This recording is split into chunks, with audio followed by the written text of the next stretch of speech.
കുന്നംകുളം നഗരസഭയുടെ നേതൃത്വത്തിൽ ലഹരിവിരുദ്ധ ക്യാമ്പയിന് ഉടൻ തുടക്കം കുറിക്കുമെന്ന് ചെയർപേഴ്സൺ സീതാ രവീന്ദ്രൻ അറിയിച്ചു.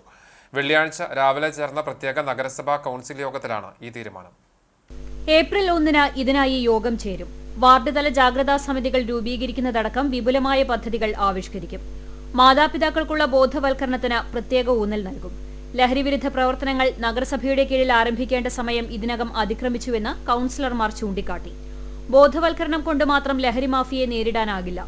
ലഹരി സംഘങ്ങളെക്കുറിച്ച് വിവരങ്ങൾ നൽകുന്നവരെ ആക്രമിക്കുന്ന സ്ഥിതിയുണ്ട്. കുന്നംകുളം പോലീസിലും എക്സൈസിലും അംഗബലം വർദ്ധിപ്പിക്കേണ്ടതുണ്ട്. പോലീസ് സ്റ്റേഷൻ പരിധി വളരെ വിശാലമായതിനാൽ സമയത്ത് ഉദ്യോഗസ്ഥർക്ക് ഓടിയെത്താൻ കഴിയാറില്ലെന്നും കൌൺസിലർമാർ പറഞ്ഞു.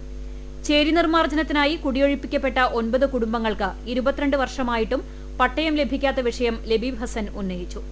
തദ്ദേശ വകുപ്പിൽ നിന്നും പുറപ്പെടുവിക്കേണ്ട വിജ്ഞാപനത്തിനായി നഗരസഭയ്ക്ക് അയച്ച കത്തിന് നൽകിയ മറുപടിയിൽ ഭൂമിയുടെ തരം തെറ്റായി രേഖപ്പെടുത്തിയതാണ് നടപടികൾ വീണ്ടും വൈകുന്നതിനിടയാക്കിയത്. വിഷയം സംബന്ധിച്ച് കഴിഞ്ഞ ദിവസം നടന്ന പട്ടയ അസംബ്ലിയിൽ മറുപടി നൽകിയതാണെന്നും ഉദ്യോഗസ്ഥ തലത്തിൽ വീഴ്ചയുണ്ടോ എന്ന് പരിശോധിക്കുമെന്നും ചെയർപേഴ്സൺ പറഞ്ഞു.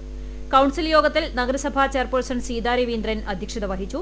സ്ഥിരം സമിതി അധ്യക്ഷരായ PM Suresh, T Somasekharan, AS Sujeesh, കൌൺസിലർമാരായ PK Sunilkumar, Shaji Alikkal, Biju C Baby, advocate Sophia Sreejith, Geetha Sasi, Reeja Salil, Beena Ravi തുടങ്ങിയവർ സംസാരിച്ചു.